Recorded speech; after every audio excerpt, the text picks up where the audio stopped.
Hi everyone, my name is Maria and I am the green stitcher here on Flosstube and over on Instagram. And today, as part of the little series I've made about what I've stitched in the past 8.5 years, I thought I would share some stash pieces with you. I do not have the biggest stash for sure, and probably the items I have all together count probably under 200.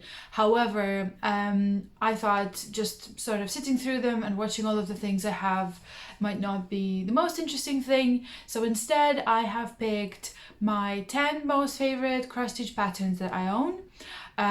Be it from a booklet with just the pattern itself, or be a digital copy, or a pattern from a book without a cross stitch. They vary in style as well, and I'll be showing you 10 today, and then another time I'll be showing you my 10 favorite kits from my collection as well.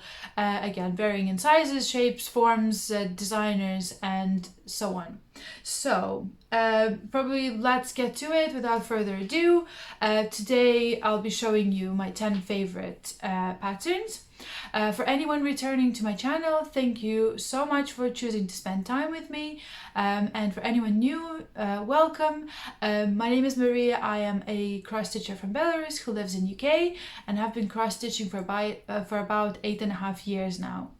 And I started my channel in March 2024, so I'm quite new here, at least on the English-speaking Flosstube. So that's why I'm making these little videos, to let you guys to get to know me a bit better and do a bit of a dive into my stash and into the things I have finished and framed previously. So these are going to be in no particular order. They are different designs, like I said, from different time, different designers, different styles. And what I have sort of based these on was, if all the stars aligned and by some sort of magic I had finished all of my current whips and had nothing to stitch, I would choose these 10 to start sort of straight away, or even one after another possibly. So I'll probably scoot over a little on the left. I'll be inserting photos here, or previews of the designs that I don't have in a physical way, in a physical copy, and I'll be showing you the ones I have like on hand in the shot. And yeah, probably let's get to it. I'll tell you a bit about the designer, maybe if I know anything, and then also sort of why I love the design so much, and maybe my plans for the design. So let's start from the first one. This is a designer that I love, and I've only stitched one piece from them, and I'm currently having another one being done. However, I have fallen in love with their style from the first sort of glance, and I'm talking about Stony Creek, and this is Winter Frolicking. I think I found a digital copy of the magazine that I could like lend or have access to through a library. I'm not quite sure. I've had it for a very long time. So you obviously see it's again winter or Christmas theme, which I do love to stitch a lot. It has a hare on it as well, which seems to be something that I like to stitch.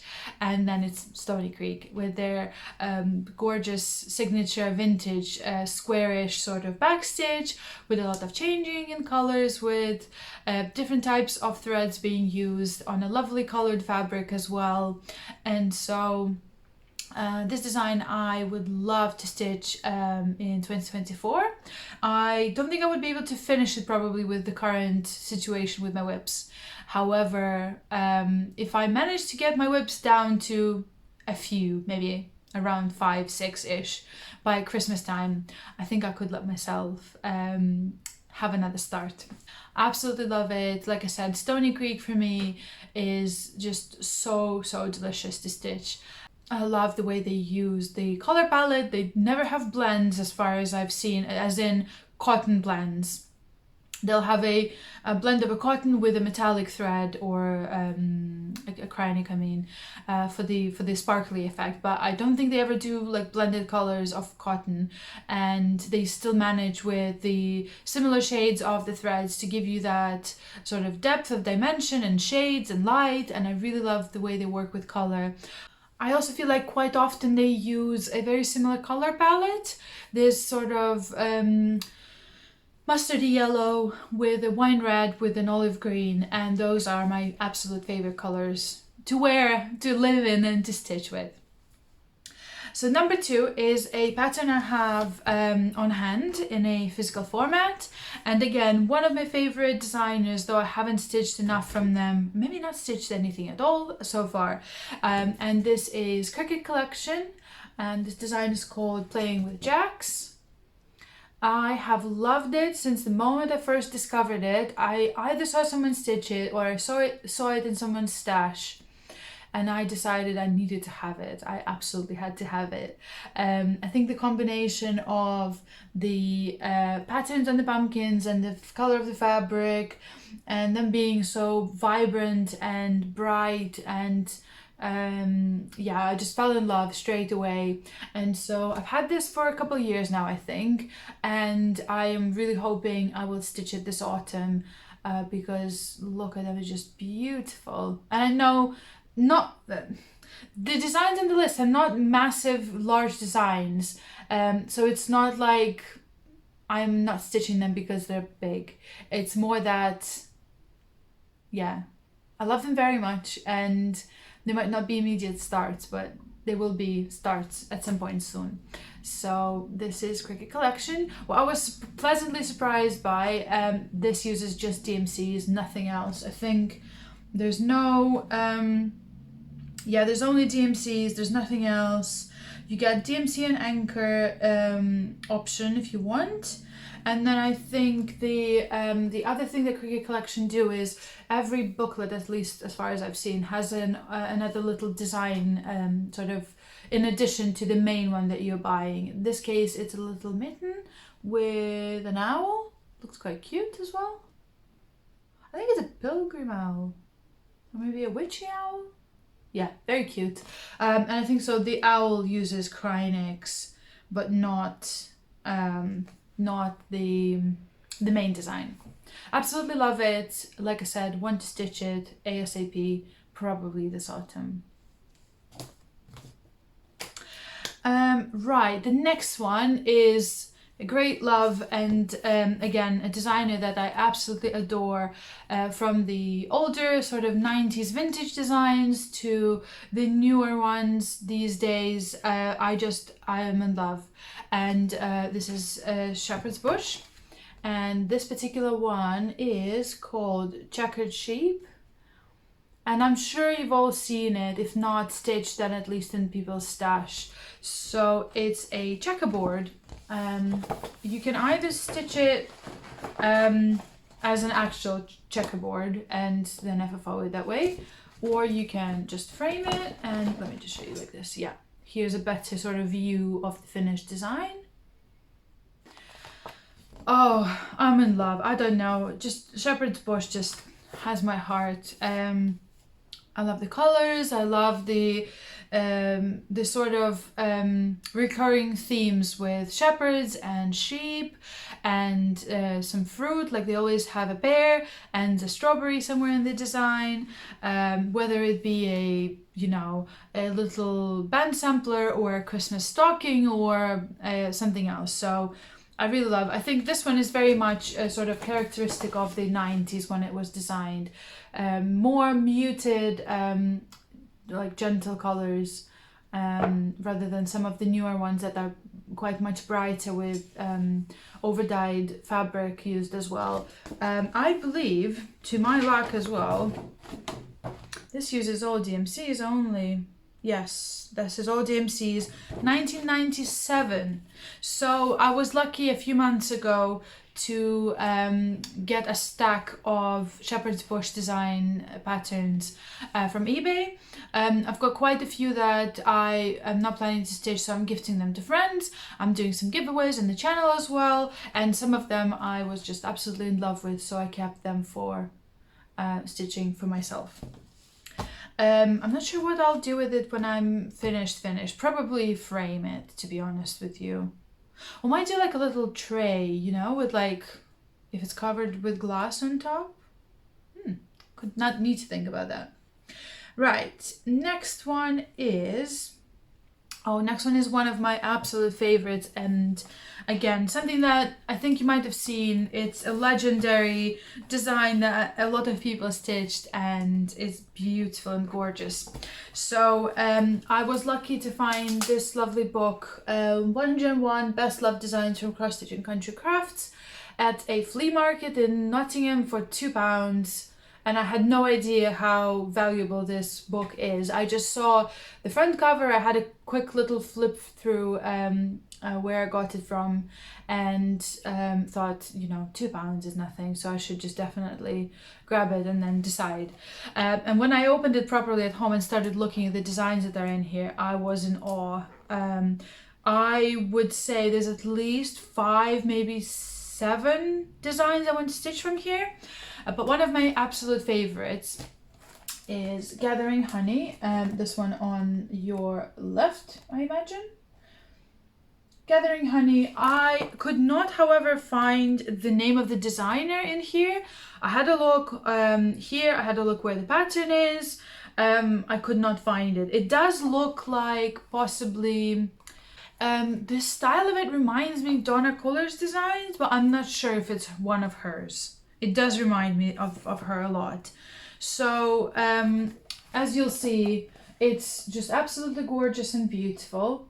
It has a lot of different types of stitches, a lot of back stitch, a lot of color change, but I'm just in love.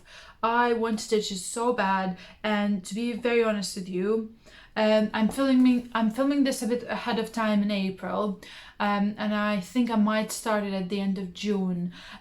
So my stitchy friend Masha from back at home has a birthday at the end of June, and she's all about bumblebees and things to do with honey and bees, and I wanted to do a birthday star for her, and so I think I'll see. It's not too complicated, but I really like the designs that have a bit more sort of going for them, that have backstitch and full stitches and sometimes 3/4 stitches, have some metallic threads and beads, and sort of you have this variety of different things to do with a design that gives you, you know, a bit of a more interesting time while stitching on them, I think. So that's Gathering Honey. The next design is one of the few memorabilia that I have in stash. I finished my first one in April, and before I even did that, I've sort of decided I'll have this little collection of, I call them ladies in kimonos. I don't think they are actually in kimonos. They're designed as just these lovely ladies wearing beautiful clothes. However, the layers, the colors, the patterns, and some other elements for some reason really remind me of kimono. So the one I finished was Blossom, and then this is Princess Aliana. I'm sure you've seen it everywhere. It is a newish release in the last couple of years, and she's just absolutely gorgeous and beautiful. So what is interesting about her is she uses all of the first 35 DMCs and then a few other colors. She's quite a big girl, so 325 by 174, and she is so vibrant, so colorful. I think Nora says here she is inspired by delicate florals on the sea sets at the Ritz-Carlton in New York, and there's a bit more about her inside. So I feel like she looks like a blend of sort of Marie Antoinette with a Japanese geisha in a kimono, and a bit of a Cinderella as well. The way she's running away without a shoe somehow makes me feel like she has something to do with Cinderella, I'm not sure. But she is beautiful. She's got so many different patterns and colors on her, and I absolutely love her. So she's going to be one of the 3 ladies in the kimonos, without the one that's actually in the kimono. So Nora Corbett has this design called Cherry Blossom. I'll insert the picture here just so you know for reference. That is an actual Japanese lady in a kimono. However, I'm not a big fan of pink, and I don't really want to do a conversion myself, so I decided she's not going to be part of my little collection, but Princess Eliana will be. So the next design is by, I think she's called Smarty Owl on Etsy. I have stitched quite a few of her designs before that I might show you some other time, but I've never stitched any of these sort of round ones that have either plants or flowers on them. And this is mushrooms, and I just absolutely love the combination of colors. Again, this is something that's really bright and vibrant, and that's probably my favorite thing to go for. I am really excited to stitch it as well because I have hand-dyed a piece of fabric for it.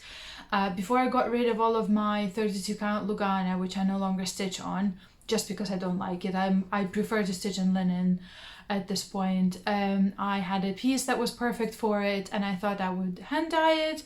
So I have it ready, hand dyed, sat in my stash for me to start whenever I have a chance and want to. I like that she uses backstitch here to sort of outline all of the elements, and I know she uses a lot of sort of 1 strand or 2 strand, again for a bit of more dimension.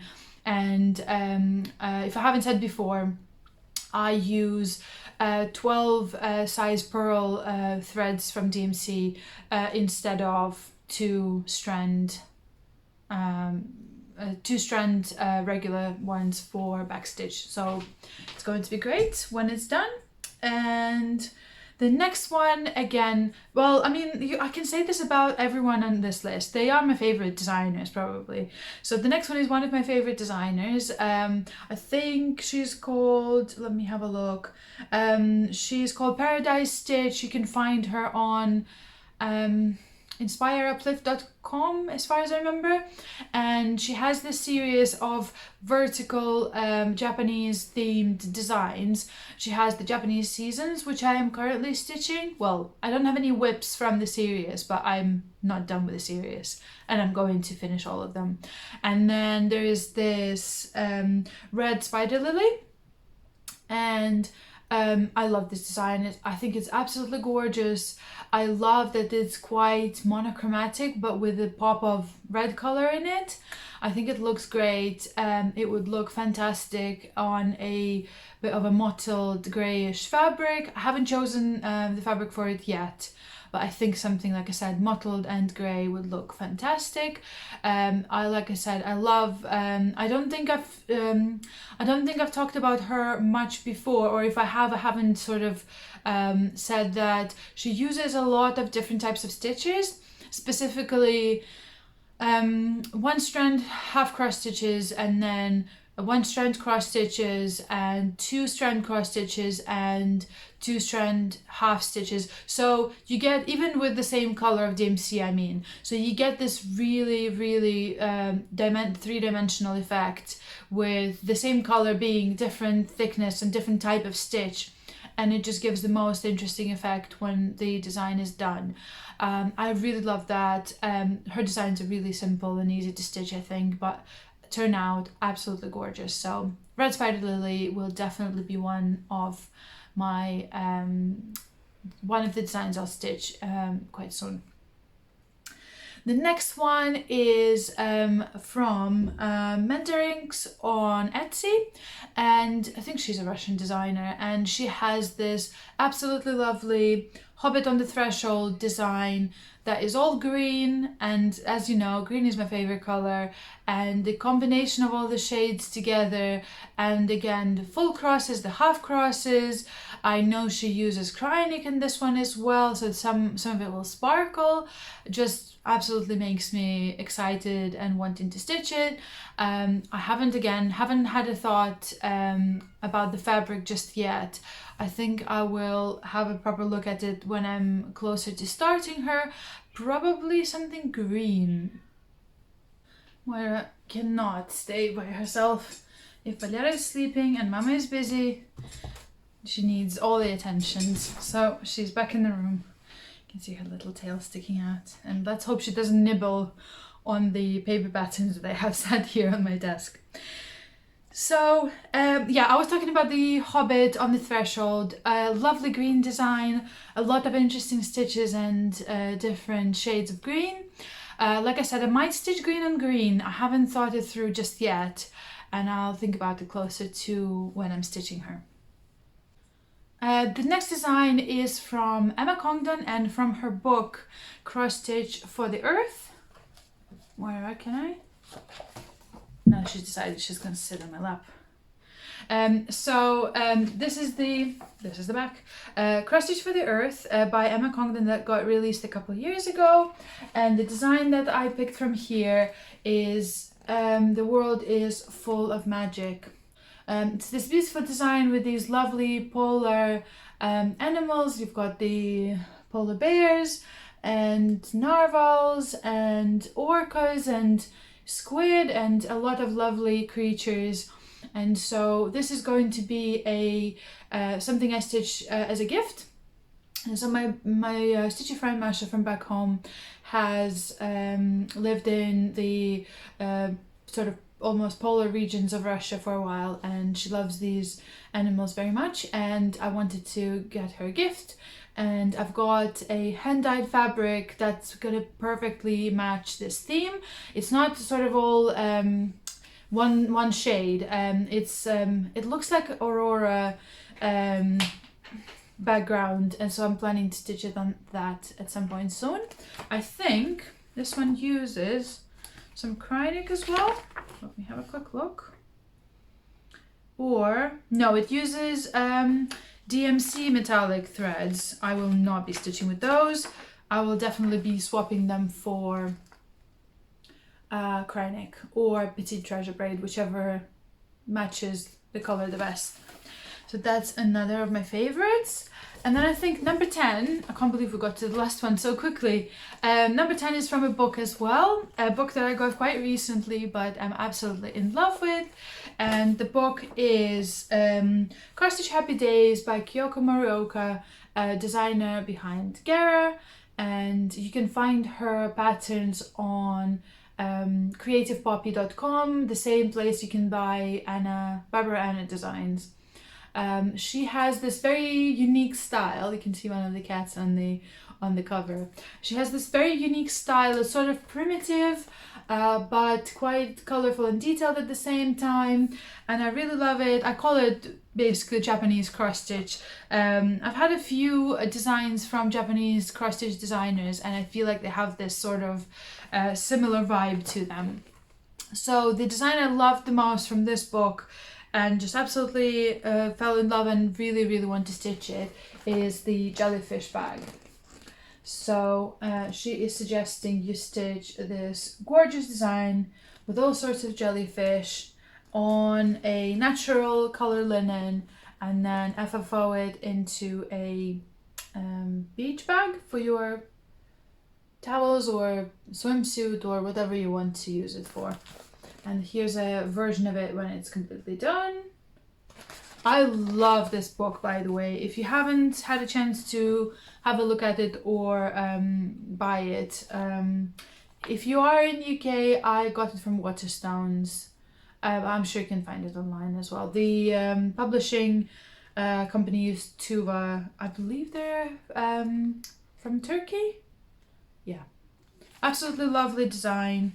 I would love, love, love to stitch it. I think they would look great if I added some Cryonics in there as well for just a little sparkle. Let me see if it uses any. No, I don't think it does. No. So yeah, here are my 10 most favorite stash patterns. I would absolutely love to start them all straight away. However, I've got 10-ish whips depending on the time that you're watching this video. I usually stick to around 10. And yeah, when I start a new thing, I want to give it enough attention to put some nice progress in it, so I would be glad to come back to it.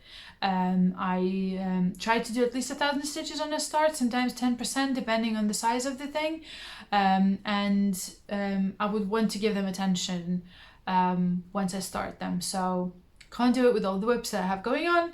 That's why for now these are just my favorite stash pieces and not whips just yet. I hope you enjoyed this video. I hope you found it entertaining, or maybe found some designs you've never seen before that you like, that would like to stitch. If you have any questions about where to find them, or if you have any questions, feel free to comment under this video. Have a wonderful stitchy time. I will see you very soon, and thank you. Bye.